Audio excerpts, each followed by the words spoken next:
let's put that on her. Let's give her that. She didn't pick the fucking game. No, that is actually a huge breakthrough because you're breaking through the male-dominated wrestling world. Except for Roman Reigns was on the cover with her. And you're breaking through the male-dominated video game world. Usually they just have it so you can flip the cover over and there's a different superstar there. They did that for Daniel Bryan with the Stone Cold one. Right. And this one they shoved both Becky and Roman on the cover. Becky Lynch was the first ever two-superstar cover of a WWE video game. Right. Becky Lynch was also the first two-time women's championship holder ever holding both Raw and SmackDown's championship, and, of course, giving herself the iconic nickname of Two-Belt Becky. We love that. Yes. And Pasty, as of now, she is the longest reigning Raw Women's Champion at 303 days and counting, which, by the way... Until she loses it to Shayna Baszler. Well, it's coming up on Taya Valkyrie's 401 days, so if we're even talking about just women wrestlers, if Becky can hold it for another 100 days, as of today, all of these numbers, I updated them today, folks, so that we had a legit count. All of these numbers as of today, so... we'll see what happens. Anyways, it is so awesome, Pacey, that when you and I grew up, we grew up not only not having any women wrestlers to look back on as heroes, we didn't have any women wrestlers that were competing that we could actually look on and look forward to seeing other than to maybe catch a chubby. Am I right? Yeah, you truly. It is the best time for women's wrestling, and it's great. You know, WWE can tote this women's revolution and then not fully follow into it, but the revolution is happening everywhere. It is. And that's what it's all about. And now, for a seizure. The Midnight Express versus the Rock and Roll Express. Puss, midgets and girls. They were almost like a side. This has been the worst teeth life of my life. The worst teeth life of my life. Are you okay? Hot wax to the honey, what do you say? I got a brand new record I gotta play. She says, not now, boy, but I did anyway, because I'm ready. The fuck are we talking about? Ladies and gentlemen, you wanted to know what we had a best of last week? There you go. This is the worst teeth life of my life. The worst teeth life. I've had some bad teeth lives, Pacey. But goddamn, until today, this was the worst teeth life. I don't even know. I know that he blames his teeth for his mistalking, like it's all their fault. God damn it, fucking teeth! Teeth, you always get in the way. I could speak so much better if I didn't have all these teeth in my mouth. Oh, wacky old Bruce Pritchard. You know, I think that's one of my favorite ones to date. That's awesome. I was going to say, out of all of our Toka JRRs, I think Bruce Pritchard just raised the fucking bar for old JR. Because that one, even old Conrad couldn't help it. You know, Conrad just like, fuck. He busts out laughing and he just says, you know what, this is why we couldn't do it last week. He was this bad last week. Oh, that's great. That was a good one. That was a fun one. I enjoyed that one, Pasty.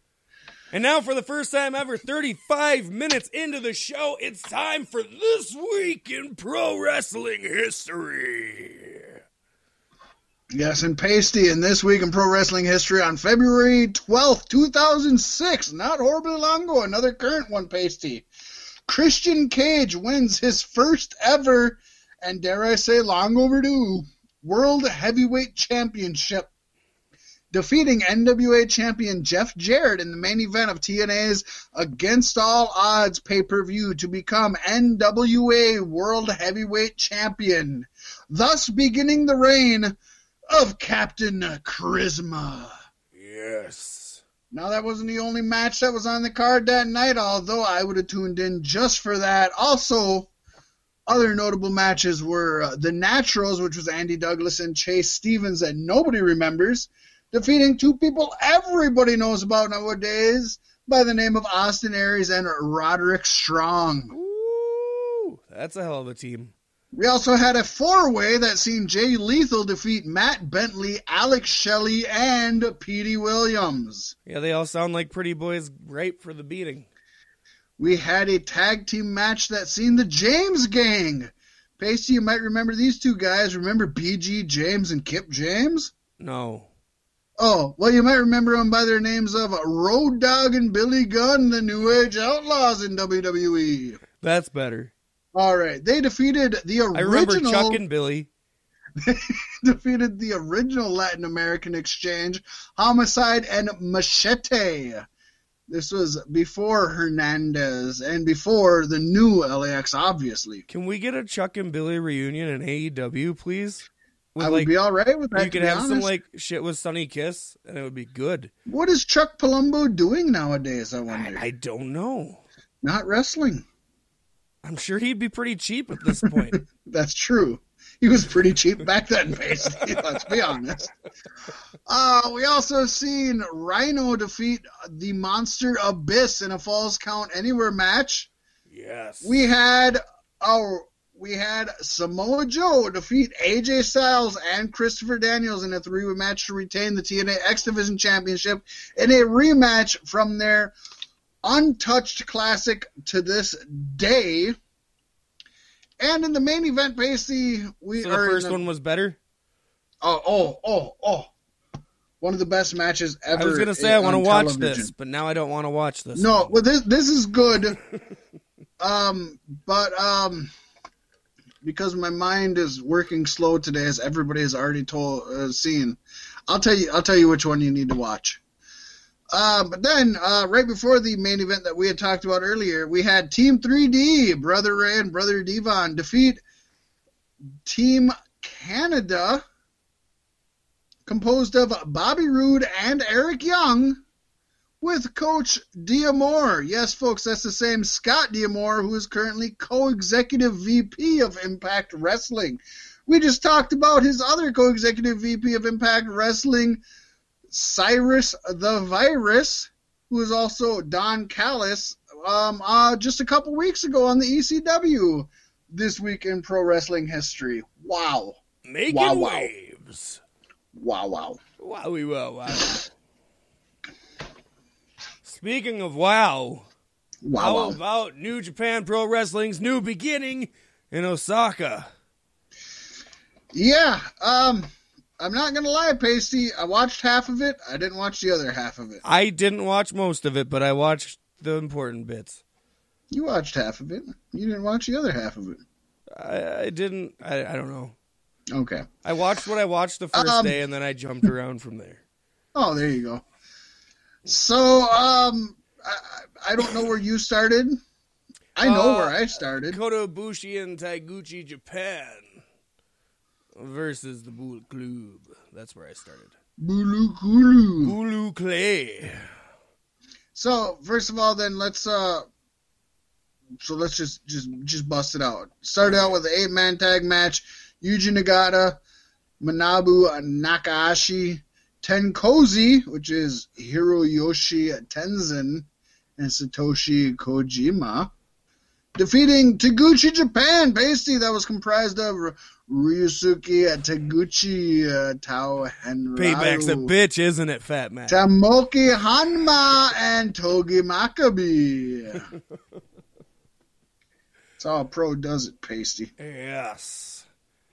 Starting this off strong for Fat Mac at 1-0.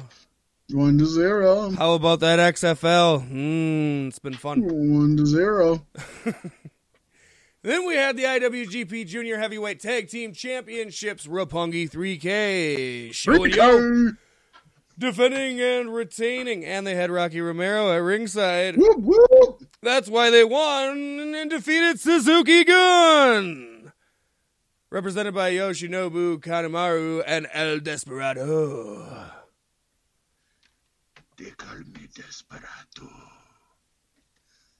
I did not watch this, Pasty. Not gonna lie. That didn't happen. but they won anyway, which gave us each a point. We like it.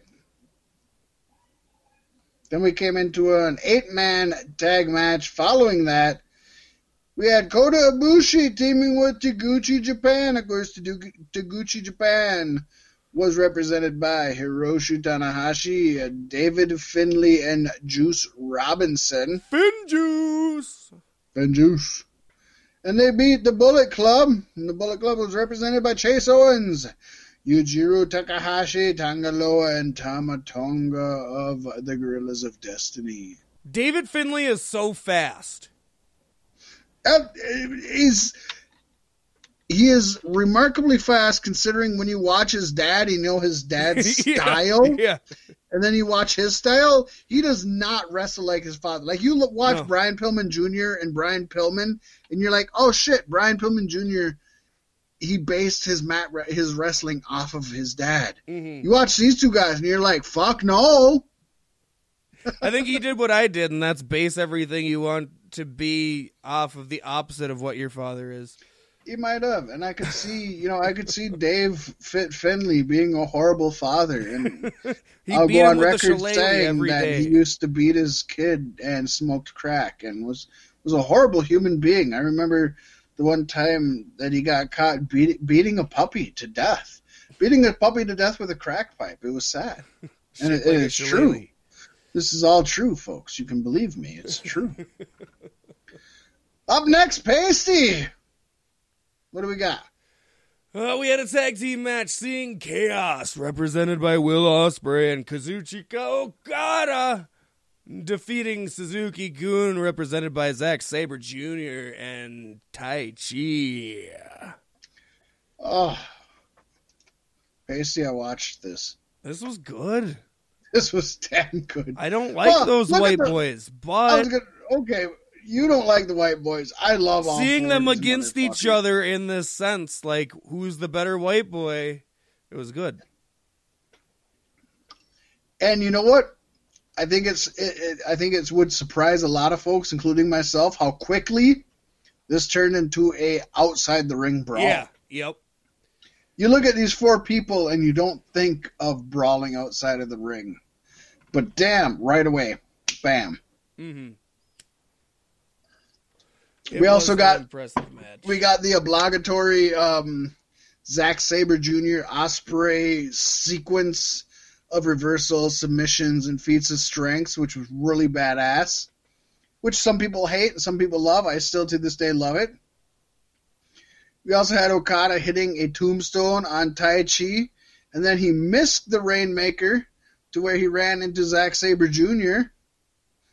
But Okada came back, hit the Rainmaker on Tai Chi, got the 3 count. A really solid, super fun match. This could have been the best match of the night on a lot of other cards. Yeah. And but then unfortunately for them, the night was just beginning. That's true.